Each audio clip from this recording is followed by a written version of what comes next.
तो एलसीएम और एचसीएफ के लिए हमने कहा था ये दो चीजें पहले याद रखना जरूरी है। एक तो फैक्टर्स क्या होते हैं और दूसरा मल्टीपल्स क्या होते हैं। ठीक है, तो मल्टीपल्स और फैक्टर्स, कोई भी नंबर एक्स, जो भी नंबर इसको एग्जैक्टली डिवाइड कर सकता है वो उसके फैक्टर्स हैं। जैसे 10 को मान लें, 10 को डिवाइड कर सकता है, 2 कर सकता है, 5 कर सकता है, 1 तो कर ही सकता है। तो इसके अलावा 10 कर सकता है। तो ये चार इसके फैक्टर्स हैं। ठीक है, तो फैक्टर्स सारे जरूरी नहीं है प्राइम ही हो। ठीक है, लेकिन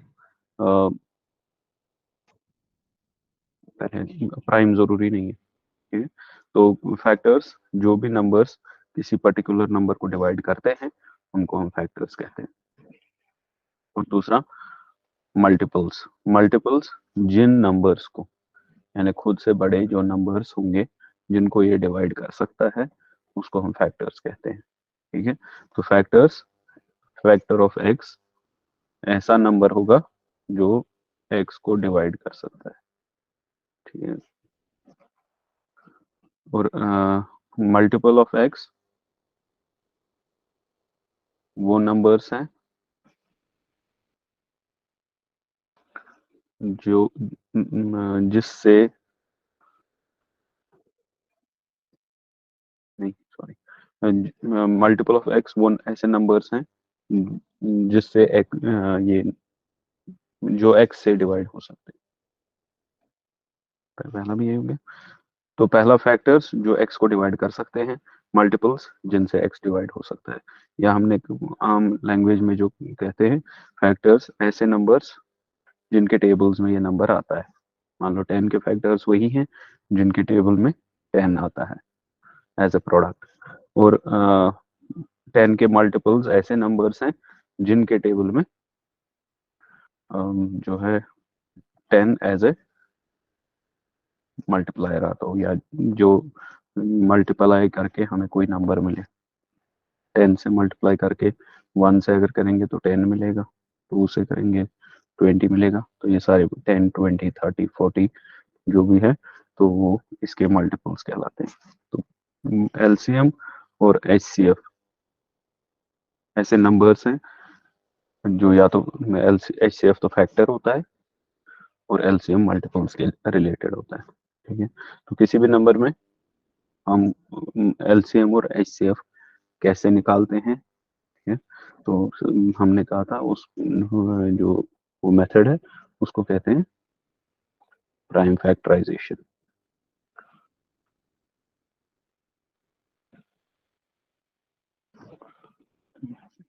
प्राइम फैक्टराइजेशन जिसकी वजह से हम एचसीएफ और एलसीएम निकाल पाते हैं।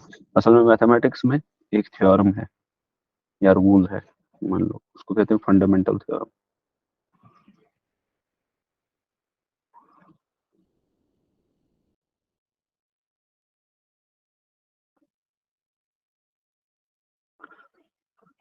फंडामेंटल थ्योरम ऑफ अरिथमेटिक ये कहता है कि कोई भी नंबर एक्स हम इसको दिखा सकते हैं प्रोडक्ट ऑफ प्राइम फैक्टर्स।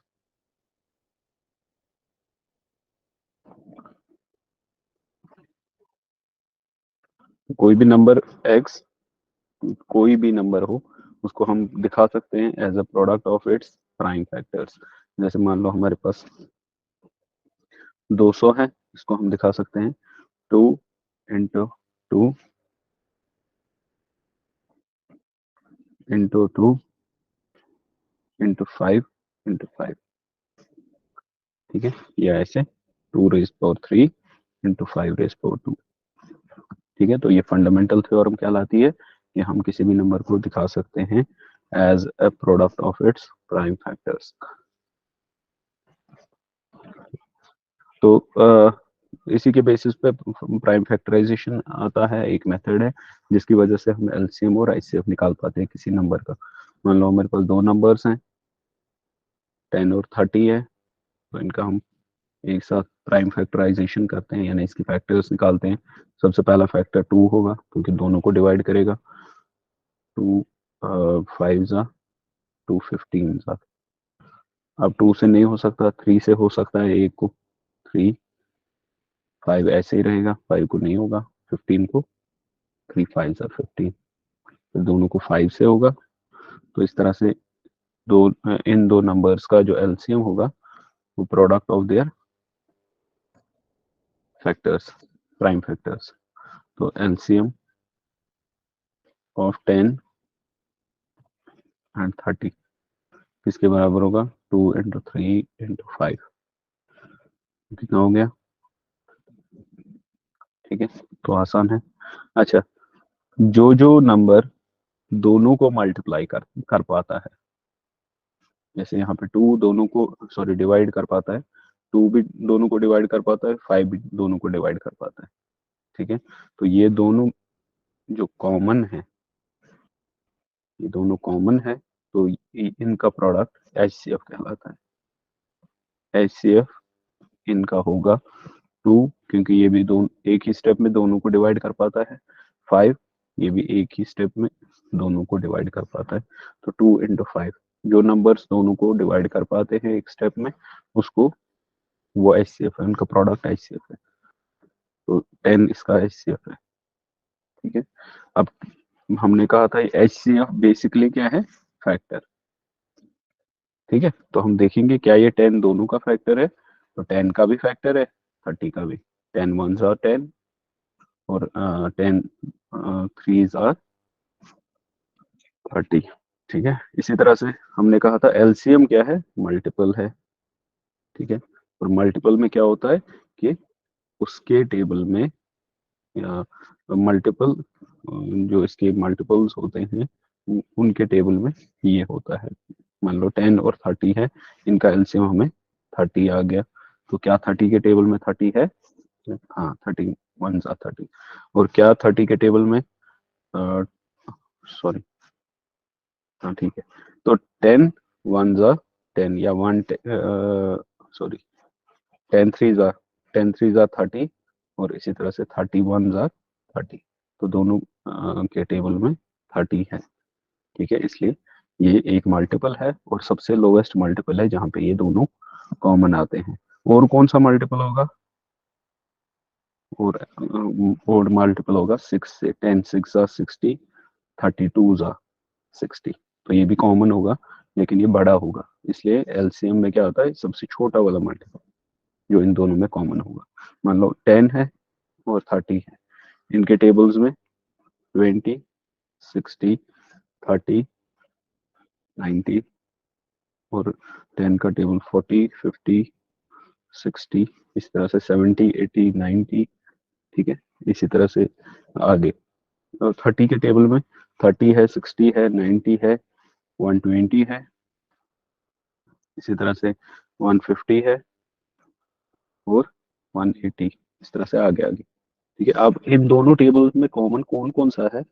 एक तो 30 है, एक पेयर, और 60 है दूसरा पेयर, 120 और 120 आएगा। ठीक है, तो इस तरह से आगे जाकर 120 और 120 होगा, 150 और 150 होगा, और 180। लेकिन सबसे सबसे लोवेस्ट में कौन सा है? ये 30 वाला, क्योंकि यहाँ ये 31 जार 30, और यहाँ पे 10 3 जार 30। ठीक है, तो ये सबसे लोवेस्ट कॉमन पेयर है इन दोनों के मल्टीपल्स में, इसलिए इसको एलसीएम कहा जाता है। लोवेस्ट या लीस्ट कॉमन मल्टीपल, जो दोनों में सेम होगा और सबसे छोटा वाला पेयर बनाएगा। ऐसे फैक्टर्स हैं। ठीक है, तो फैक्टर्स यहाँ पे 10 है, तो क्या ये 10 इन दोनों को डिवाइड कर सकता है? 10 को भी कर सकता है, और 30 को भी कर सकता है। 10 1 जा 10, और 10 3 जा 30। क्या और कोई नंबर है जो इन दोनों को डिवाइड कर सकता है? 5 5 2 जा 10, 5 6 जा। लेकिन यहाँ पे क्योंकि वर्ड बोल रहा है, हमें सबसे बड़ा कोई फैक्टर, हाईएस्ट कॉमन फैक्टर, ठीक है, तो वो कौन सा होगा? 5 और 10 में से 10। ठीक है, तो अगर बात समझ आ गई हो ऐसे भी बात, ये हमने ऑलरेडी पढ़ा है। तो HCF हम ऐसे फैक्टर को कहते हैं जो दो नंबर्स में कॉमन हो और सबसे बड़ा फैक्टर हो। ठीक है, आप खुद से भी कर सकते हैं। 25 और 100 है। 25 और 100 को कौन सा ऐसा फैक्टर है जो दोनों को डिवाइड करता है? मान लो पहला 5 है, 1 तो है ही सबका, वो गिवन है। यहाँ 5 5 जार है और 5 20 जार। ठीक है, 25 है, 25 1 जार, 25 1 जार, 25 4 जार। ठीक है, तो 25, सॉरी, 25 1 जार, 25 4 जार, तो या तो 5 या तो 25, ये दोनों इसमें फैक्टर्स कॉमन है। अब ये दो फैक्टर्स कॉमन है, तो अगर हमें HCF देखना है तो हम हाईएस्ट वाला देखते हैं, कौन सा कॉमन है, वो 25 आएगा। ठीक है, अगर मल्टीपल्स में देखना है तो पेयर में से सबसे लोवेस्ट जो होगा वो देखना है। ठीक है, तो ये हमने पढ़ा था LCM और HCF के बारे में। अब LCM और HCF में डायरेक्टली क्वेश्चन तो नहीं आते हैं। ठीक है, या एक और चीज बता दूं मैं, LCM और HCF में रिलेशन क्या होता है? Product of product of numbers या प्रोडक्ट ऑफ एक्स और वाई बराबर होता है LCM of x and y into HCF of x and Y.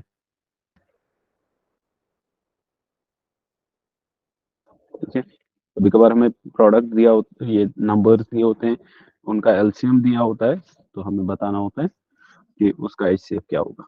तो ये फॉर्मूला याद रखना, product x into y is equal their LCM into HCF। ठीक है, तो या तो कभी नंबर्स निकालने होंगे या LCM या HCF निकालना होगा, कोई एक चीज निकालनी होगी। तो ये एक फॉर्मूला याद रखना कि product of numbers is always equal to their product of their LCM and HCF। ठीक है, दूसरा इसमें एप्लीकेशंस आती है। ठीक है, तो कोई अक्सर एप्लीकेशन जो आती है वो बताता है हमें कि दो कार्स या दो आदमी या दो साइकिल्स एक पॉइंट से स्टार्ट करते हैं इस डायरेक्शन में, दूसरा इस डायरेक्शन में। ठीक है, इसकी स्पीड है मान लो 60 किलोमीटर, इसकी है 80 किलोमीटर पर आवर, सॉरी, इसकी 80 किलोमीटर पर आवर। ठीक है, और total distance of the field जो है ये 240 मान लो। ठीक है, तो हमें बताना है कि एक तो या तो एक प्रॉब्लम आएगी कि ये ए है ये बी है, ए कितने टाइम में एक सर्कल करेगा, तो आसान है, 240 डिवाइडेड बाई 60, तो ये 4 घंटों में इसका सफर करेगा, एक राउंड करेगा। बी 80 किलोमीटर पर आवर चल रहा है, ये 240 किलोमीटर है। ठीक है, तो ये कितने में करेगा, 3 घंटों में। ठीक, तो हमें क्या होता है, कभी कभी हमें बताया जाता है कि अगर ये 4 घंटे, मान लो ये दोनों 10 घंटे चले। ठीक है, 10 घंटे में ये कितनी बार आपस में मिलेंगे। ठीक है, या ये कितने टाइम बाद एक दूसरे के साथ मिलेंगे, क्योंकि ये अपोजिट डायरेक्शन में ट्रैवल कर रहा है और ये इस डायरेक्शन में ट्रैवल कर रहा है, तो कहाँ पर ये मिलेंगे और कितने टाइम बाद मिलेंगे। तो ये सारी LCM प्रॉब्लम्स है, हमें क्या करना होता है, हमें इन दो नंबर्स का LCM निकालना होता है। ठीक है, तो ये ख्याल रखना है जब भी ऐसी प्रॉब्लम आएगी कि ए स्टार्ट कर रहा है एक पॉइंट से, उसके अपोजिट में बी स्टार्ट कर रहा है, तो ये कितने देर बाद मिलेंगे। ठीक है, तो उसमें क्या करना होता है, LCM निकालना होता है ऐसी प्रॉब्लम्स में। तो तो इस केस में जो है 60 और 80 का LCM क्या होगा। ठीक है, 60 पहले 2 से, 30 40, 2 से 15 20, 2 से 15 10, 2 से 15 5, फिर 3 से 5 और 5, फिर 5 से 1 और 1। ठीक है, तो ये सारे क्या हैं, ये एलसीएम है। ठीक, तो 2 into 2 into 2, 2 2 ज़ा 4, 2 ज़ा 8, 2 ज़ा 16, 16 3 ज़ा 48, 48 into 50 हो गया 240। ठीक है, तो ये इसका एलसीएम है। ठीक है, तो ऐसे हम इसका क्या निकाल सकते हैं, डिस्टेंस। ठीक, इसके अलावा अगर ये 4 घंटे में कोई राउंड कर रहा है, ठीक है, तो बताया होगा कि बी 3 घंटे में कर रहा है राउंड, तो उसकी स्पीड कितनी होगी। ठीक है, तो डिस्टेंस, स्पीड, टाइम प्रॉब्लम्स के साथ इसको इंटीग्रेट किया जाता है। ठीक है, और इसके अलावा जो है टाइम इंटरवल के साथ इसको डील किया जा रहा है, और ये प्रॉब्लम्स हम सेपरेटली पढ़ेंगे, लेकिन मैं यहाँ पे बता रहा हूँ कि इनकी एप्लीकेशन क्या है। और यूजुअली बहुत सारे क्वेश्चंस आते हैं, एक तो इसके रिलेटेड कि एक्स और वाई दो नंबर्स हैं, उनका एचसीएफ ये है तो एलसीएम क्या होगा। ठीक है, तो एलसीएम हम निकाल भी सकते हैं, लेकिन यूजुअली ऐसी प्रॉब्लम में बड़े नंबर्स होते हैं जिनको एलसीएम निकालने में बहुत मुश्किल हो जाती है, बहुत टाइम लगता है, जिसके लिए हमें ये फॉर्मूला याद होनी चाहिए कि प्रोडक्ट ऑफ नंबर्स एचसीएफ और एलसीएम के प्रोडक्ट के बराबर होते हैं। ठीक है, तो उससे हमारा टाइम बचेगा। ठीक, और दूसरा जो इसमें एप्लीकेशन वाले क्वेश्चंस आते हैं वो ये है कि दो आदमी, दो कार्स, दो साइकिल्स एक जगह से जो है स्टार्ट कर रहे हैं अपोजिट डायरेक्शन में, वो कितने टाइम बाद मिलेंगे या उनकी स्पीड क्या होगी, उस एरिया का, सॉरी, ग्राउंड का डायमेंशन या सरकमफ्रेंस क्या होगा, तो ये प्रॉब्लम्स आती है। ठीक है, तो फिलहाल के लिए आप ये याद रखोगे, तो ये याद करोगे, और एलसीएम और एचसीएफ कैसे निकालते हैं। ठीक, अच्छा, तो ये एलसीएम और एचसीएफ जो हमने ऑलरेडी पढ़ा था, आज जो हमें पढ़ना है वो फ्रैक्शंस के रिलेटेड है, क्योंकि फ्रैक्शंस हमने कल पढ़ा था। तो फ्रैक्शंस के रिलेटेड जो क्लोजली रिलेटेड दो प्रॉब्लम्स होती है हमारे साथ सिलेबस में, एक तो रेशियोज, रेशियोज एंड प्रपोर्शंस, और दूसरा है परसेंटेज। ठीक है, तो परसेंटेज सबको निकालना आता होगा, ठीक है, तो परसेंटेज तो छोटा टॉपिक ही है। ठीक है, तो किसी भी फ्रैक्शन को हम परसेंटेज में कैसे कन्वर्ट करते हैं, हमारे पास कोई फ्रैक्शन है 4/10। ठीक है, तो 4/10 को परसेंटेज में कैसे करेंगे, इसको इंटू 100 करेंगे। ठीक है, तो ये जीरो गया, 4 into 10 हो गया 40%। कोई भी फ्रैक्शन दिया होगा उसको इंटू 100 करना है, परसेंटेज निकल जाएगा। ठीक है, तो सिंपल है ये, कोई इतना बड़ा मसला नहीं है, ये यूजुअली टेबुलेशन में आता है। टेबुलेशन में हमें डेटा दिया गया होता है और हमें बहुत क्विकली बहुत सारी परसेंटेज निकालनी होती है, उसमें बहुत टाइम जाता है बच्चों का। ठीक है, तो परसेंटेज बहुत आसान है। ठीक है, और हमें क्या याद रखना है कि जनरली हमारे पास टोटल जो है, टोटल मैक्सिमम जो मान लो मार्क्स है या क्या है जो भी है, मैक्सिमम तो हमें दिया गया होता है। ठीक है, और मान लो जो परसेंटेज है, किसी को 5 आए हैं, किसी को 6 आए हैं, किसी को 7 आए हैं। ठीक है, तो एक ही पैटर्न फॉलो होगा, 5/10 into 100, 6/10 into 100। ठीक है, तो हमें पहले से ही पता चल जाना चाहिए कि एक जीरो तो एक जीरो के साथ कैंसिल हो जाएगा, इसका मतलब हो गया हमें सीधा 10 से मल्टीप्लाई करना है। जिसको 5 आए उसको 50% है, जिसको 6 आए उसको 60% है, जिसको 7 आए उसको 70% है। ठीक है, इसके अलावा तो इतना तो आसान नहीं आता, जनरली आता है किसी बच्चे को 375 आए हैं 500 में से। ठीक है, तो इंटू 100, 0000 इसके साथ जाएगा, तो कि जितने भी मार्क्स आए हैं उनको हम डिवाइड बाई 5 करेंगे, हमें परसेंटेज मिलेगी। ठीक है, तो पैटर्न रिकॉग्नाइज करना है। ठीक है। और जो टैबुलेशन वाले सवाल हैं, परसेंटेज वाले सवाल हैं, उसमें बहुत सारे नंबर्स आते हैं, बहुत सारे नंबर्स की परसेंटेज, जैसे डेटा में दिया गया होगा दो कंपनीज का प्रॉफिट लॉस रेशियो, ठीक है, और परसेंटेज में निकालना होगा आंसर। और यूजुअली क्या होता है कि उसमें दिया गया होता है किस कंपनी को किस साल में सबसे ज्यादा फायदा हुआ परसेंटेज बेसिस पे, वो हमें निकालना होता है। तो वहां पे ये जो पैटर्न फॉलो, ये रिकॉग्नाइज करना बहुत जरूरी हो जाता है टाइम बचाने के लिए। ठीक है। तो किसी को या मार्क्स के लिए जनरली क्या होता है, बच्चों के मार्क्स कैलकुलेट करने होते हैं, परसेंटेज कैलकुलेट करनी होती है। तो उसमें क्या है कि हम कोई मान लो 750 में से है, किसी को 500 आए हैं, तो अब हमें क्या पता है कि इसको मल्टीप्लाई करना है 100। जीरो जीरो पहले ही कैंसिल हो जाएगा, 5 टू ज़ा 10 और 5 15 ज़ा। ठीक है। तो हमें क्या करना है, किसी भी नंबर्स को जितने भी मार्क्स आए हैं उनको 2/15 से मल्टीप्लाई करना है। ठीक है। तो या तो 2 से मल्टीप्लाई करके फिर 15 से डिवाइड करना है। ठीक है। तो वैसे ये प्रॉब्लम्स इतने बड़े नंबर्स नहीं होते हैं जनरली। ठीक है, लेकिन फिर भी ये आसान ही है। ठीक है।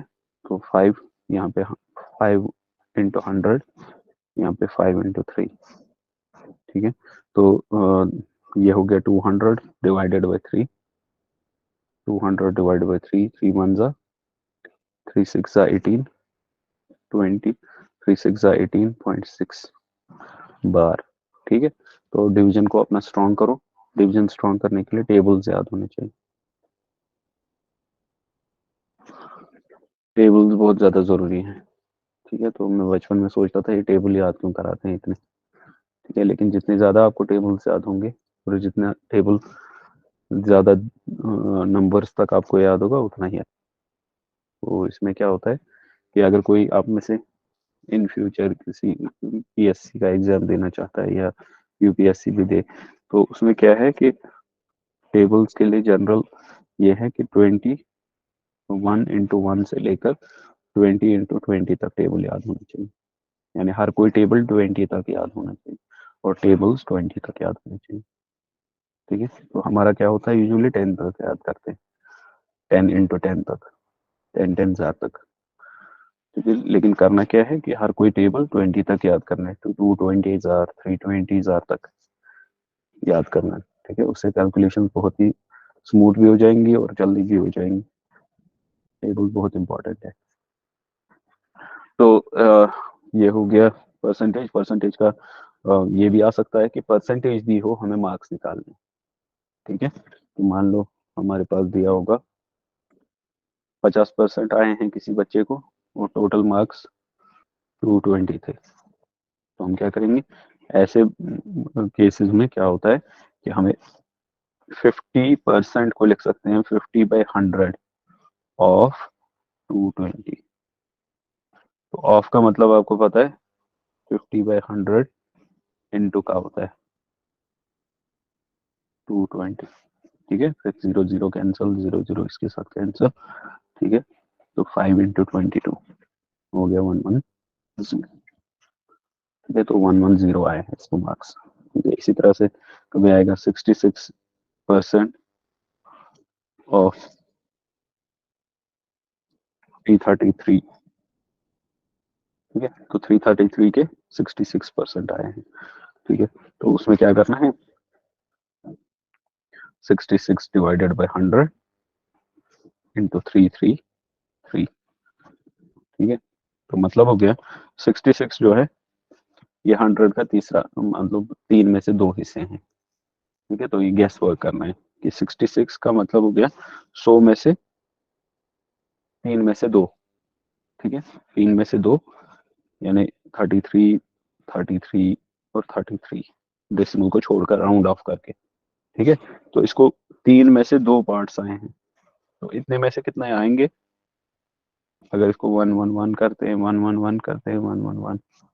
ठीक है। तो इसको भी 3 में से 2 पार्ट आएंगे, इसमें से भी। तो ये 2 2 2 हो गए।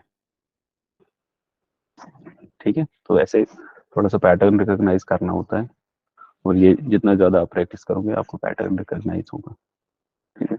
तो कभी कभार कैलकुलेशन करने में बहुत टाइम लगता है, लेकिन अगर आपने ऐसे क्वेश्चन ट्राई किए होंगे तो बहुत बार उसका गैस जो है बहुत ज़्यादा सही हो जाता है। ठीक है, तो ये हो गया परसेंटेज, या तो हमें फ्रैक्शंस दिया होगा उसको परसेंटेज में कैलकुलेट करना है। मेरा मतलब ये था कि 66 अगर किसी को 100 में से आए हैं, ठीक है, 100 में से 66 का मतलब हो गया 2/3, यानी 3 में से 2 हिस्से। ठीक है, तो अब हमारे पास कोई नंबर है 333, तो 3 में से 2 2 हिस्से लेने हैं ना, तो नंबर जो आंसर जो होगा वो 222 होगा। यानी इसको अगर 66% आए हैं मार्क्स, कितने में से, 333 में से, तो इसके मार्क्स होंगे 222। अब ये राउंड ऑफ करके है। ठीक है, अगर ऑप्शंस होंगे 230, 222 या 220 या 215, इसी तरह से 220। ठीक है, तो सबसे ज्यादा करीब इसके जो होगा हमारा गैस होगा 222 का। ठीक है, तो इसके बाद तो ये परसेंटेज के क्वेश्चंस आते हैं। इसमें हमें क्या करना होता है, या तो हमें फ्रैक्शन को कन्वर्ट करना होता है परसेंटेज में, या परसेंटेज को कन्वर्ट करना है फ्रैक्शंस में या इंटीजर्स में। ठीक है, तो जैसे एक एग्जांपल देते हैं, कोई शॉपकीपर मान लो, शॉपकीपर यूजुअली आता है इनमें, शॉपकीपर वाले या ऐसे प्रॉब्लम्स आती हैं कि कोई कमोडिटी है हमारे पास, कोई चीज लाई हमने, मान लो हमने मैगी लाई। ठीक है, तो मैगी सबको पसंद होती है यूजुअली, तो मैगी हमने लाई और इसकी प्राइस इंक्रीज हो गई बाय 50%। 50% हमने ज्यादा दिए, जो पहले देते थे हम, इसकी प्राइस 50% इंक्रीज हो गई।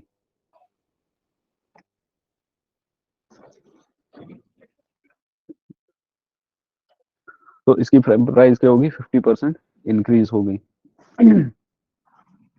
हमें कंजम्पशन को कितना कम करना है ताकि हमारा जो बजट है वो सेम रहे। ठीक है, मान लो हमारे पास, हम रखते थे 100 रुपए मैगी लाने के महीने को, तो 100 रुपए में हमारे मैगी आ जाएंगे। ठीक है, अब इसका प्राइस क्योंकि ज्यादा हो गया, ठीक है, तो प्राइस 50% इंक्रीज हो गया, तो अब तो हम कम एफर्ट कर पाएंगे 100 में। ठीक है, तो अब बता रहा है ये कि हमें कितना कम खाना है ताकि जो हमारे पास बजट है वो सेम रहे। ठीक है, तो इसमें क्या होगा, तो सबसे पहले इसमें हम कोई भी गैस भी कर सकते हैं। मान लो हम 10 रुपए मैगी लाते थे, ठीक है, तो 10 रुपए से ये कितना हो गया, 15 रुपए। ठीक है, तो 15 रुपए का हो गया, तो 15 रुपए में पहले हम 10 रुपए में 10 मैगी ला सकते थे, अब 15 में कितने ला पाएंगे, 6.5 के करीब। ठीक है, तो अगर आंसर डेसिमल्स में होगा या राउंड ऑफ करके होगा तो आप गैस करने से आपको फर्दर कैलकुलेशन नहीं करनी। लेकिन अगर एग्जैक्ट दिया है कि कितना है, तो वो कितना होगा, 100/15 होगा 6, हो गया 90। हाँ, फिर से 6.6, तो 6.6 हम एफोर्ड कर पाएंगे। अब परसेंटेज ऑफ कंजप्शन कितना चेंज हो गया, कितना चेंज हुआ, वो होगा 6.6/10, वो कितना हो गया, इंटू 100, हो गया 66%। कंजप्शन अब हम 66% ही करेंगे। ठीक है, तो ऐसे सवाल आएंगे। मैं रिपीट करता हूँ, अगर हमारे पास कोई मैगी है उसका इंक्रीज हो गया, या कोई भी कमोडिटी है उसका प्राइस इंक्रीज हो गया बाई 50%, ठीक है, तो हमें अपनी कंजप्शन को कितना कम करना है ताकि हमारा बजट सेम रहे। ठीक है, ऐसा क्वेश्चन आ सकता है, या आ सकता है हमारे बजट में कितना इंक्रीज करना है कि हमारी कंजप्शन सेम रहे। तो डिफरेंट सवाल आ सकते हैं, लेकिन ये सारे एक जैसे सवाल हैं, तो हमें देखना है, हमें परसेंटेज को बनाना है। तो 50% हमने इंक्रीज किया, इसका इसका प्राइस इंक्रीज हो गया, हमारे पास बजट 100 रुपए का है। ठीक है, तो हम जब भी परसेंटेज वाले ये टफ सवाल आए तो कोई ना कोई इजी वाला वैल्यू दिया करो। 100 सबसे इजी है, परसेंटेज निकालना 100 में से सबसे इजी है। किसी को 60 मार्क्स आए हैं 100 में से, तो इसको कितने परसेंट आए हैं? 60। ठीक है, तो 100 आसान है। तो जब भी कभी वैल्यू एग्जैक्ट ना दिया हो तो हम 100 कैलकुलेट कर सकते हैं। कभी कभार आता है किसी चीज की वैल्यू बढ़ गई, ठीक है, अब तुमने वो खरीदा 120% पे या 20% ज्यादा पे खरीद लिया। ठीक है, तो मान लो हम 100 का खरीदे थे, अब हमने 120 का खरीद लिया। ठीक है, तो इससे परसेंटेज क्या हो जाएगी? आसान। कोई भी आसान ये जो 100 का वैल्यू है ये बहुत आसान है कैलकुलेट करना परसेंटेज के हिसाब से। इसलिए अक्सर रखा करो कि जब भी परसेंटेज का आंसर आएगा तो हम पहले से रखेंगे कि हमने कोई चीज का कॉस्ट 100 रखना है या एक्सपेंडिचर 100 रखना A classe aí são uma assim casa. Água business. है। माइक खुल गई।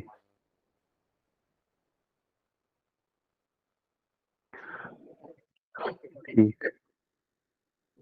तो क्या होगा कि जब भी कभी परसेंटेज का क्वेश्चन आएगा कॉस्ट का, प्रॉफिट का, तो उसमें अक्सर टाइम पे ये चलता है, ये ट्रिक चलती है कि हम 100 रख ले, फिर देख लें कितना इंक्रीज हो गया। ठीक है, तो अगर किसी चीज का 100 वैल्यू है, उसमें 20% इंक्रीज हो गया तो आसानी है, 120 हो गया अब रेट। ठीक है, तो 100 रख लिया करो, ये अच्छी ट्रिक है। तो 50% हम जो है हमारे किसी भी कमोडिटी का इंक्रीज हो गया कॉस्ट। ठीक है, तो हमारे पास जो बजट है वो सेम रहने के लिए हमें कितना कंजम्पशन को कम करना है, ठीक है, या कंजम्पशन को बराबर रखने के लिए हमें कितना बजट इंक्रीज करना है, ऐसे सवाल आते हैं। ठीक है, तो यहाँ पे क्या करेंगे हम? 100 रखना है इसको। 100 में हम 10 पीसेस खरीद पाते थे, यहाँ पे हमने आर्बिट्री वैल्यू रख लिया कि 10 रुपए का हम खरीदते थे। अब कितने का होगा? अब 15 का होगा। अगर 10 रुपए में हम, या हम वैल्यू रख, आसान बनाने के लिए इसको 150 रखते हैं, हमारा बजट है 150 में हमें 15 आया करते थे, 15 मैगीज आया करते थे। ठीक है, अब क्योंकि इसका प्राइस अब 15 हो गया, तो अब 10 ही मैगी को हम अफोर्ड कर पाएंगे। ठीक है, तो 10 ही मैगी को अफोर्ड कर पाएंगे।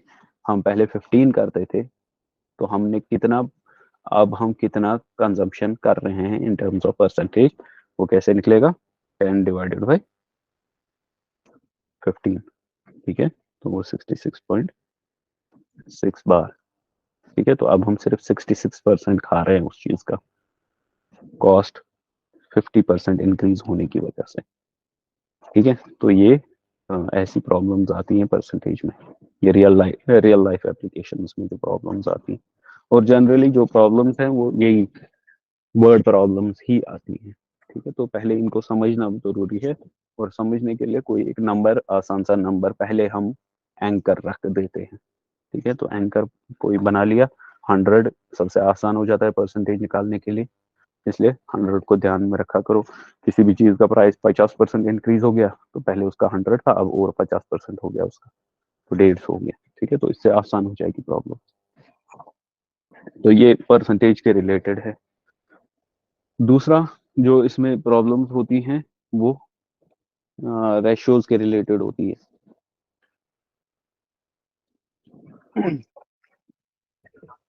एक मिनट।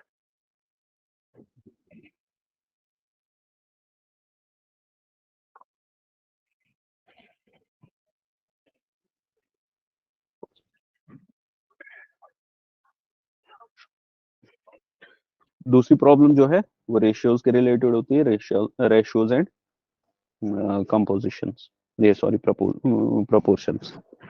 तो रेशियोज और प्रोपोर्शंस में सवाल भी फ्रैक्शंस का ही है। ठीक है, रेशियोज और प्रोपोर्शन भी इसी के सवाल है, इसलिए फ्रैक्शंस को समझना बहुत जरूरी है।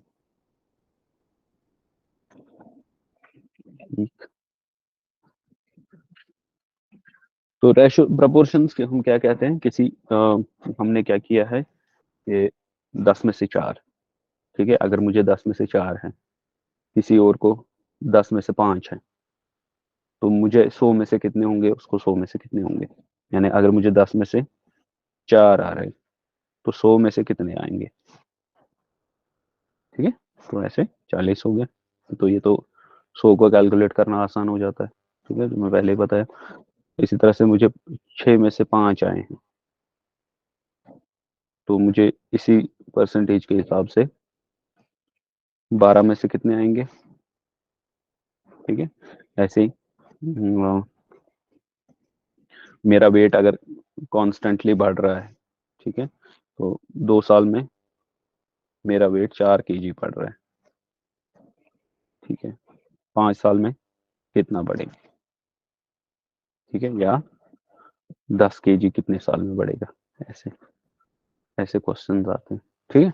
तो ये रेशोज और प्रोपोर्शंस कहलाते हैं। इसी तरह से इसमें भी रियल लाइफ प्रॉब्लम्स ही वर्ड प्रॉब्लम्स ही आती है, ठीक है। तो रेशोज और प्रोपोर्शन में एक क्वेश्चन तो आता ही है, ठीक है। तो प्रोपोर्शनैलिटी साइन इसमें होती है कि अगर हमारे पास 10 मार्क्स आए हैं 50 में से, तो वो किसके प्रोपोर्शनल होगा। ये जो साइन है ये साइन ऑफ प्रोपोर्शनैलिटी है, कि अगर प्रोपोर्शनल ऐसे परसेंटेज पे 100 में से कितने आएंगे, सॉरी 10 में से 50 आए हैं तो 30 कितने में से आएंगे, ठीक है। तो हम क्या करते हैं, इसको इसको हम कॉमन डिवीजन प्रॉब्लम बनाते हैं। 10/4 या 4/10, 4/10 का होता है मतलब, ठीक है। तो ये सीधा प्रोपोर्शन का मतलब है फ्रैक्शन, 10 में से 4। 4/10 इसका मतलब है 4/10, ठीक है। और प्रोपोर्शनैलिटी का साइन का मतलब होता है इक्वल, इक्वालिटी का साइन। 4/10, जैसे कोई क्वेश्चन है, कोई रियल लाइफ क्वेश्चन देखते हैं, एक मिनट बुक से देखता हूँ। हाँ, जैसे मिस्टर एक्स, एक क्वेश्चन है 2020 में आया है। एक्स 40 ईयर्स का है और वाई 60 ईयर्स का है, ठीक है। एक्स 40 ईयर्स का है, वाई 60 ईयर्स का है। How many years ago was the ratio of their age 3:5, ठीक है। उनकी रेशियो ऑफ द एज 3:5 कब होगा, 3:5। अभी उनका रेशियो क्या है, 2:3, ठीक है। 3:5, देखो इसको सबसे पहले 3:5 मतलब होगा कि 3:5 बराबर आना चाहिए 40:60, क्योंकि अभी जो रेशियो है वो 40:60 है, ठीक है। तो 3:5 कब होगा, 3:5 कब होगा, कितने साल पहले होगा। तो इसमें हम क्या करेंगे, 3/5 बराबर, सर आप क्वेश्चन रिपीट करिए, समझ नहीं आया क्वेश्चन क्या था। क्वेश्चन इस तरह से है, एक मिनट।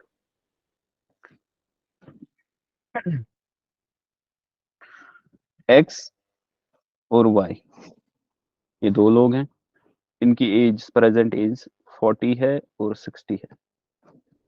क्वेश्चन दिया गया है कितने साल पहले इनके एज का जो प्रपोर्शन था वो 3:5 होगा, कितने साल पहले, ठीक है।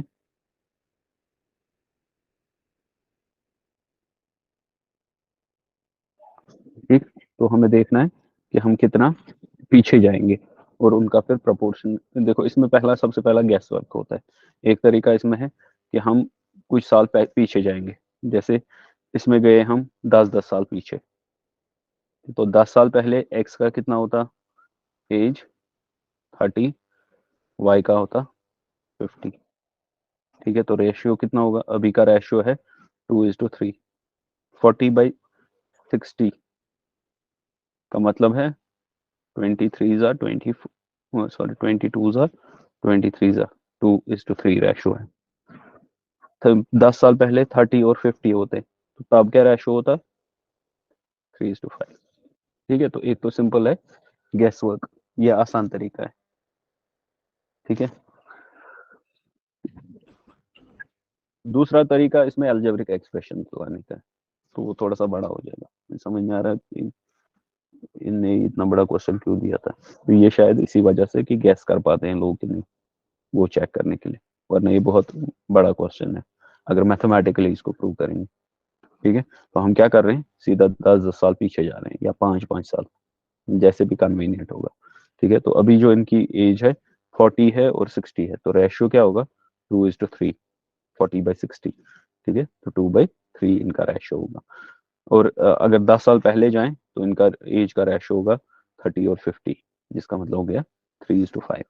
ठीक है, तो क्वेश्चन में भी आंसर 4 थे, 10 साल पहले, 20 साल पहले, 30 साल पहले, या जो भी होगा। ठीक है, तो जैसे मान लो 10 साल पहले दिया है, 5 साल पहले, 10 साल पहले, 15 साल पहले, या नन होता है वो। ठीक है, इनको कैलकुलेट करने से, अलजेब्रिक मेथड से कैलकुलेट करने से बेहतर है hit and trial method. Hit and trial यानी जो आंसर्स दिए गए हैं उन्हीं को अप्लाई करना। तो हमें देखना है 5 साल पहले इनकी एज क्या होती, 35, 55। ठीक है, वो कितना हो गया, 7:11, तो ये नहीं है। फिर मान लो 15 देख लिया हमने, 15 साल पहले इनकी एज होती 25 और 45। ठीक है, तो वो भी नहीं है, 5:9 है। 10 साल पहले, ये जो मेथड जिसमें हम डायरेक्टली आंसर्स को ही ट्राई करते हैं कि वो आएंगे बराबर कि नहीं, इसको कहेंगे हिट एंड ट्रायल मेथड।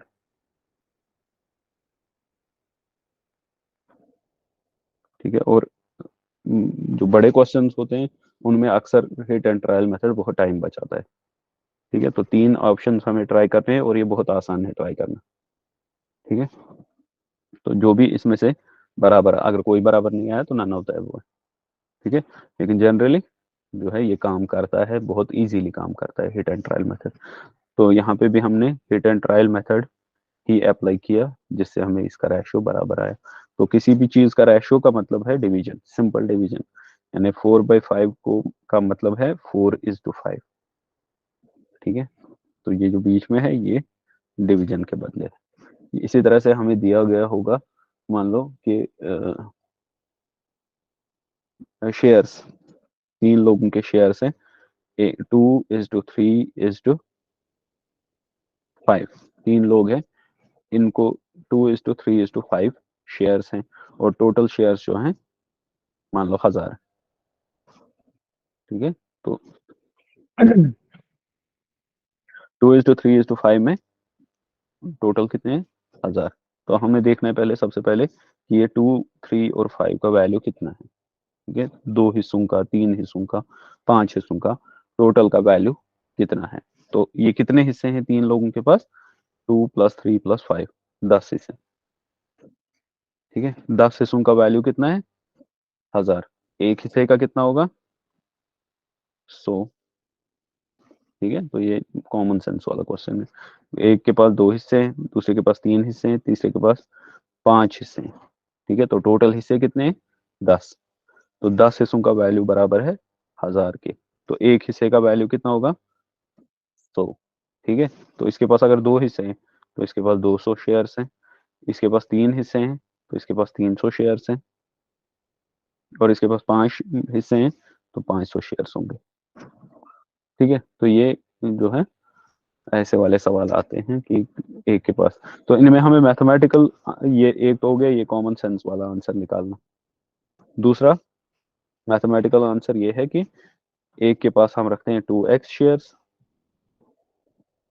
इसी तरह से दूसरे के पास रखते हैं 3x शेयर्स, तीसरे के पास रखते हैं 5x shares, number of shares. तो टोटल नंबर ऑफ शेयर्स कितना होगा, 10x। और 10x किसके बराबर है, 1000 के। तो x किसके बराबर होगा, 100 के। ठीक है, तो जिसके पास 2x शेयर्स है उसके पास 2 × 100 है, हो गए 200 शेयर्स। ठीक है, तो ये मैथमेटिकल आंसर है इसका।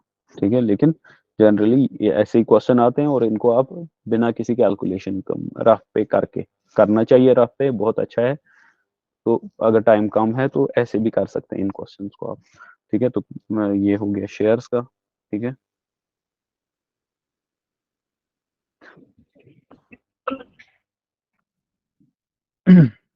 अच्छा, इसके अलावा कभी कभार सीधा क्वेश्चंस आते हैं प्रपोर्शन में कि अगर 5:6 है तो वो किसके प्रोपोर्शनल होगा, 18:x के। 18:x हमें बताना है x का वैल्यू क्या है। ठीक है, तो ऐसे वाले क्वेश्चंस में हमें क्या करना चाहिए, 5:6 का मतलब है 5/6। प्रोपोर्शनैलिटी का मतलब है इज इक्वल टू 18/x। ठीक है, यहाँ से फिर बेसिक मैथमेटिकल ऑपरेशन, ये ऊपर जाएगा, ये यहाँ से ऊपर जाएगा। ठीक है, तो 5x इज इक्वल 6 × 18। ठीक है, तो x इज इक्वल 6 × 18 कितना होता है, 180, 90, 108, 108 डिवाइडेड बाई 5। वो कितना हो गया, देखो अब कल मैंने एक पॉइंट कहा था, 108 को हम कर रहे हैं 5 से डिवाइड। ठीक है, अब 5 से क्या करेंगे, 2 2 से डिवाइड किया तो यहाँ से क्या 10 बन गया, 10 में से 0 उतरेगा, यहाँ से 8 उतरेगा। ठीक है, तो 8 के लिए 2 1 जा, सॉरी 5 1 जा हो गया 5, इसमें से 3 आएगा नीचे। ठीक है, तो 3 को नहीं हो सकता, तो जहाँ पे नहीं हो सकता वहां पे हम डेसिमल डाल देते हैं, तो यहाँ पे 30 बन गया, तो 5 6 जा 30। ठीक है, तो डेसिमल की वजह से हम हर स्टेप में, ये याद रखना, डेसिमल की वजह से हम हर स्टेप में एक जीरो डाल सकते हैं, अगर 2 डालने हैं तो एक और जीरो ऐड करना है क्वोशंट में। ठीक है, तो ये मैंने कल बोला था, तो इसका आंसर होगा कि x का वैल्यू है 21.6। ठीक है, तो 21.6 इसका वैल्यू होगा। इसी तरह से दूसरा कोई प्रॉब्लम, 9:18 प्रोपोर्शनल है x:27 या 28। ठीक है, तो 9:18 ने 18 में से अगर 9 हिस्से किसी को मिल रहे हैं तो 28 में से कितने मिलेंगे, तो 18 में से 9 हिस्से हाफ है। ठीक है, तो ये कॉमन अंडरस्टैंडिंग में है कि 18 में से 9 हिस्से, इसका मतलब हो गया हाफ दिया है इसको, तो 28 में से भी हाफ देने चाहिए, तो वो 14 होगा। ठीक है, तो इसको हम कर भी सकते हैं, 9/18 इज इक्वल टू x/28। 9/18 1/2, तो यहाँ पे 2 ऊपर जाएगा x के साथ, 2x बनेगा is equal 28। x is equal 28/2, 40। ठीक है, तो एक है कि कॉमन अंडरस्टैंडिंग के पर जो आंसर हमने दिया किसी मतलब कैलकुलेशन के बगैर, वो भी 14 आया, और कैलकुलेशन के साथ वो भी 14 आया। तो इसलिए थोड़ा दिमाग को बादाम वादाम खिलाने चाहिए, मतलब दिमाग बढ़ाने के लिए, और इससे क्या होगा कि आप पैटर्न को रिकॉग्नाइज कर पाओगे। यहाँ पे पैटर्न है कि हमें 1/2 1:2 मिल रहा है, 2 हिस्सों में से एक हिस्सा मिल रहा है। अगर 18 में से 9 मिल रहे हैं तो मतलब हो गया 2 में से 1 मिल रहा है। तो इसी तरह से 28 में भी हाफ मिलना चाहिए, तो 28 का हाफ कितना है, 14।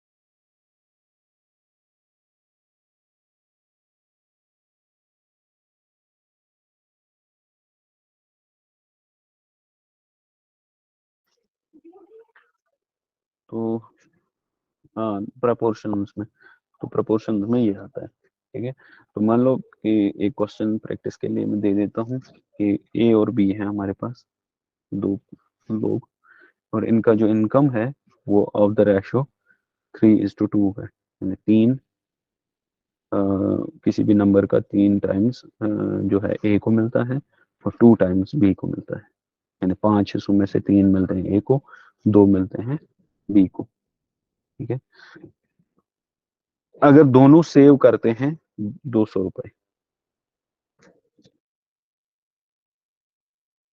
ठीक है, तो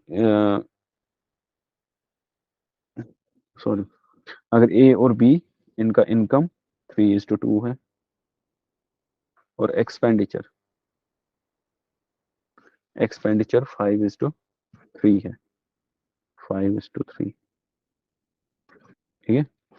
तो दोनों अगर सेविंग करते हैं 200 की, 200 की सेविंग दोनों करते हैं, तो बताओ इनमें से किसी एक का या दोनों का ये क्या होगा, इनकम कितनी होगी, ठीक है। तो इनकम कितनी है, 3 और 2, ठीक है, 3:2। एक्सपेंडिचर है 5:3, ठीक है। तो दोनों कितना सेव करते हैं, ए बी 300 सेव कर 200 सेव करता है, बी भी 200 सेव करता है। तो हमें बताना है ये इनकम कितनी है इनकी, ठीक है। तो आप अगर कर सकते हो जल्दी तो ट्राई कर सकते हो इसको, ठीक है। तो मैं थोड़ा सा बताता हूँ करना क्या है। तो हमारे पास इनकम है 3x और 2x, टोटल में 5x, ठीक है। और एक्सपेंडिचर है 5x,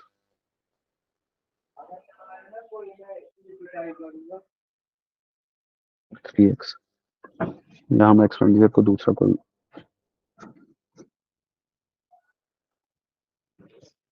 5y और 3y, ठीक है। तो हो गया 8y। तो ये एक्सपेंडिचर है 5x माइनस 8y, किसके बराबर है, 200 की।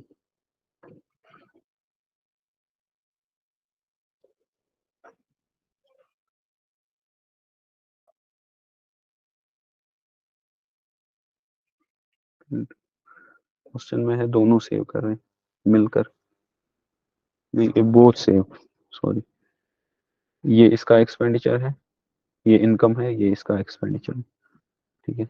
तो ये दो इक्वेशंस बनी हमारे पास, 3x माइनस 5y, वो भी बराबर होता है 200 के, और 2x माइनस 3y, ये भी बराबर होता है 200 के। ये कल वाली प्रॉब्लम है जो मैंने कहा था एल्जेब्रिक एक्सप्रेशंस वाली प्रॉब्लम आती है, इनको कहते हैं पॉलिनोमियल्स, ठीक है। तो इनको हम सॉल्व कैसे करते हैं, सब्स्टिट्यूशन मेथड से, कल के हिसाब से जो हमने कहा था सब्स्टिट्यूशन करते हैं। इस x का वैल्यू निकालेंगे, इस वाले में x का वैल्यू क्या होगा, x बराबर होगा 200 माइनस 5y डिवाइडेड बाई 3, ठीक है। और इस वैल्यू को सब्स्टिट्यूट करते हैं इस इक्वेशन में, 2 into 200 minus 5y divided by 3 minus 3y is equal 200, ठीक है। तो 200 400 minus 10y divided by 3 minus 3y is equal 200, ठीक है। तो ऐसे इसका कितना आएगा, ये 3, इन दोनों का एलसीएम निकालना है, तो ये बनेगा 400 minus 10y minus 9y divided by 3 is equal 200, ठीक है। तो फिर ये 3 यहाँ लेना है, y का वैल्यू निकलेगा, जो भी y का वैल्यू निकलेगा उसको सब्स्टिट्यूट करना है इसमें, तो इससे हमारी इक्वेशन सॉल्व होगी। या दूसरा मेथड जो पढ़ा था हमने, दूसरा मेथड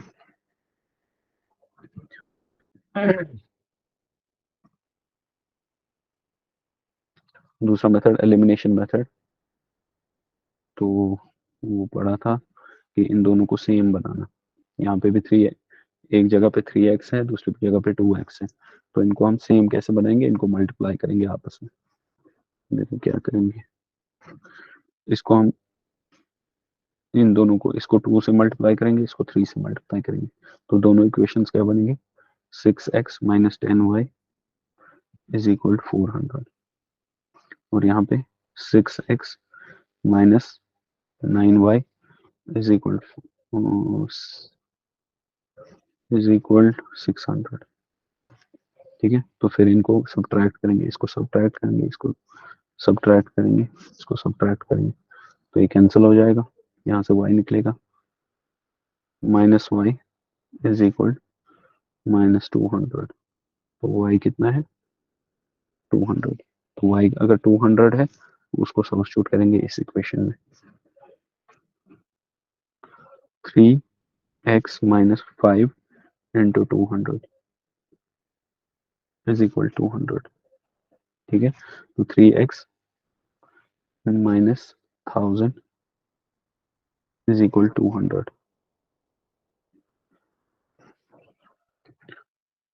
3x minus 200 minus 1000 यहाँ चला जाएगा, प्लस हो जाएगा. ठीक है, 3x is equal 1200. x is equal 1200 divided by 3, 400. ठीक है, तो पहले की इनकम, ए की इनकम कितनी थी? 3 टाइम्स x, वो कितना हो गया? 3 into 400 हो गया. इसकी इनकम 1200 थी और खर्चा कितना था इसका? 5y. 5y हो गया 1000. तो 1200 में से अगर 1000 खर्च हो गया तो बचेगा कितना? 200. ठीक है, इसी तरह से y की कितनी थी? 2x. 2x का मतलब 800. 800 में से 3y 600 खर्च हो रहा है, तो बचा कितना? 200. ठीक है, तो ये बड़े सवाल हैं. ठीक है, तो अगर आपको ये समझ आ गया होगा तो अच्छी बात है, नहीं आया होगा तो इसको और देख लो वीडियो को. ठीक है, वैसे आज भी मुझे भूल के वीडियो सेंड करना, इन दिनों को बहुत बिजी हूँ मैं, तो इंशाल्लाह अभी करूँगा मैं वीडियो सेंड. तो इसको रिपीट फिर से देखोगे और ये मेथड सीखोगे. ये मेथड मैं एक बार सिखा लेता हूँ फिर से. ठीक है, तो ये मेथड या तो सब्स्टिट्यूशन मेथड बड़ा है लेकिन सिंपल है, और दूसरा मेथड एलिमिनेशन मेथड. ठीक है, अगर किसी को तीसरा मेथड भी आता है उसको कहते हैं क्रॉस मल्टीप्लिकेशन मेथड, तो वो ज्यादा आसान है लेकिन उसमें याद रखना बहुत मुश्किल है. तो इसलिए जिसको आता है वो वही करेगा मेथड, तो वो बहुत आसान है, वो जल्दी हो जाता है, टाइम कंज्यूमिंग नहीं है. लेकिन ये दोनों टाइम कंज्यूमिंग है लेकिन सिंपल है. ठीक है, तो सब्स्टिट्यूशन मेथड में हम पहले x का वैल्यू निकालते हैं, तो दूसरे साइड से जो भी y का होगा, फिर x को सब्स्टिट्यूट करते हैं दूसरे वाले में. ठीक है, मान लो हमारे पास कोई क्वेश्चन है कि हमारे पास 3x प्लस 5y बराबर है 15 के. 5x माइनस 2y बराबर है 10 के. ठीक है, तो ये दो इक्वेशंस बनती हैं हमारे पास. ठीक है, तो हमें क्या करना है सब्स्टिट्यूशन मेथड के लिए? एक में x का वैल्यू निकालना है. मान लो इसमें से x का वैल्यू निकाल लिया, 3x इज इक्वल 5y इधर जाएगा, 15 minus 5y, x is equal 15 minus 5y divided by 3. फिर इस वैल्यू को सब्स्टिट्यूट किया यहाँ पे. ठीक है, तो ये आएगा 5 x के बदले में 15 minus 5y divided by 3 minus 2y is equal 10. ठीक है, 5 15 जा 75 माइनस 5 5 जा 25 y divided by 3 minus 2y is equal 10. अब ये फ्रैक्शन में है, ये सीधा है इंटीजर फॉर्म में, तो इनको हम आपस में ये सब्ट्रैक्ट नहीं कर सकते जब तक इनको हम लाइक फ्रैक्शंस ना बना लें. लाइक फ्रैक्शन बनाने के लिए हम एलसीएम करते हैं, दोनों का 3 निकलेगा क्योंकि इसका डिवाइडेड बाई 1 है. ठीक है, तो इसको क्या करेंगे, इस सारे को ऐसे ही रखेंगे क्योंकि डिवाइडेड बाई 3 है, यहाँ भी डिवाइडेड बाई 3 है. तो 75 माइनस 25y माइनस, ना ही हम इसको ट्रांसपोज कर सकते हैं अभी. ठीक है, ट्रांसपोज यानी इसको यहाँ नहीं ले सकते, इस जगह नहीं ले सकते राइट हैंड साइड में, क्योंकि ये सिर्फ एक ही जगह पर डिवीजन कर रहा है, पूरे को डिवीजन नहीं कर रहा है, जिसकी वजह से हम इसको यहाँ नहीं ले सकते. जब तक कोई भी टर्म पूरे को डिवाइड नहीं करेगी उसको हम राइट साइड नहीं ले सकते. इसी तरह से जब तक पूरी टर्म पूरी एक टर्म जो है पूरे को मल्टीप्लाई ना करे तब तक हम उसको दूसरे साइड नहीं ले सकते. पूरे को कराना है मल्टीप्लाई या डिवाइड, तब जाके हम उसको ट्रांसपोज कर सकते हैं. तो 3 यहाँ 75 आ गया, यहाँ पे क्योंकि 1 था इसको 3 बनाया, तो इसको भी मल्टीप्लाइड बाई 3 करना है, तो ये 6y बन जाएगा इज इक्वल 10. ठीक है, तो 75 इस 3 को हम यहाँ ट्रांसपोज कर सकते हैं क्योंकि अब ये सारे को डिवाइड कर रहा है, तो ये आएगा 75 माइनस 25y -6y होता है -31y इज इक्वल 30। ठीक है, तो 75 को यहाँ ले जाएंगे तो ये माइनस हो जाएगा, -31y इज इक्वल 30 - 75, ये हो गया -45। माइनस और माइनस कैंसिल हो जाएगा, y इज इक्वल 45/31। तो ये हमारे पास y का वैल्यू आ गया। y का वैल्यू फिर हम सब्स्टिट्यूट करेंगे किसी भी इस इक्वेशन में, मान लो। ठीक है, तो ये क्या बनेगा 5x - 2 × 45/31, तो वो आएगा 90/31 इज इक्वल 10। ठीक है, तो 5x इज इक्वल, ये माइनस में है, ये प्लस में चला जाएगा, यहाँ 10 + 90/31। अब ये जो है कैलकुलेशन क्योंकि हमने खुद बनाई है तो बड़ी हो गई, वरना यूजुअली जो वहां से क्वेश्चंस होते हैं वो इजी होते हैं, फ्रैक्शनल फॉर्म में नहीं होंगे। लेकिन फिर भी फ्रैक्शन को सीखना है, तो 10 + 90/31 अगर हमें ऐड करना है तो इसको हमें फ्रैक्शन में कन्वर्ट करना है। ठीक है, फिर एलसीएम निकालना है, तो वो आएगा 5x इज इक्वल 31 दोनों का, ये 310 + 90। ठीक है, 5x is equal 400 divided by 31। 5 यहाँ मल्टीप्लाई में है, यहाँ डिवाइड, सॉरी यहाँ डिवाइड में हो जाएगा, 31 × 5। x is equal 400 divided by 155। ठीक है, तो इस तरह से x का भी वैल्यू निकल गया। लेकिन क्योंकि ये बहुत लंबा स्टेप है, सिंपल है लेकिन लंबा है, तो इसलिए ये वाला स्टेप यूजुअली फॉलो नहीं होता है। यहाँ पे हम क्या कर सकते हैं, यहाँ हम एलिमिनेशन मेथड कर सकते हैं, वो बहुत आसान हो जाएगा। ठीक है, लेकिन जरूरी नहीं है। ठीक है, क्योंकि टाइम भी बहुत होता है। ठीक है, तो उसकी वजह से जो है बहुत सारा टाइम बचता भी है एंड पे, तो ये हम लॉन्ग मेथड भी कर सकते हैं। लेकिन अगर किसी को अच्छे से समझ आया एलिमिनेशन मेथड, उसमें क्या करना है, किसी भी वेरिएबल को हमें बराबर बनाना है। 3 और 5 जो है इनको आपस में मल्टीप्लाई करेंगे, इसको 3 से मल्टीप्लाई करेंगे, इसको 5 से मल्टीप्लाई करेंगे इस इक्वेशन को, तो जो भी आंसर आएगा फिर उसको सबट्रैक्ट करेंगे, उससे हमारा एक वेरिएबल एलिमिनेट हो जाता है, इसलिए उसको एलिमिनेशन मेथड कहते हैं। ठीक है, तो ये जो है रेशियोज में आता है, रेशियोज में और परसेंटेज में ये प्रॉब्लम्स आती हैं। ठीक है, तो जनरली जो है वर्ड प्रॉब्लम्स आती हैं और वर्ड प्रॉब्लम्स को समझना बहुत जरूरी है। और इस पे प्रीवियस ईयर क्वेश्चन पे अगर किसी के पास होंगे तो वो भी सॉल्व करें, अटेम्प्ट करें, और वो बहुत आसान होते हैं, क्योंकि हम बना रहे हैं तो हमें माइंड में नहीं होता कि हमारा आंसर सिंपल होना चाहिए, तो इसलिए ये टफ आंसर्स निकल रहे हैं। लेकिन वहां से जो उन्होंने क्वेश्चन सोचे होते हैं तो उनका एंड भी उनको पता होती है कि वो सिंपल आंसर्स होने चाहिए, जिसकी वजह से वो बहुत इससे बहुत आसान होते हैं। अगर आपको ये पार्ट समझ आ गया तो आपको पूरा जो है पॉलिनोमियल्स समझ आ जाएगा। ठीक है, तो इंशाल्लाह आज के लिए इतना ही।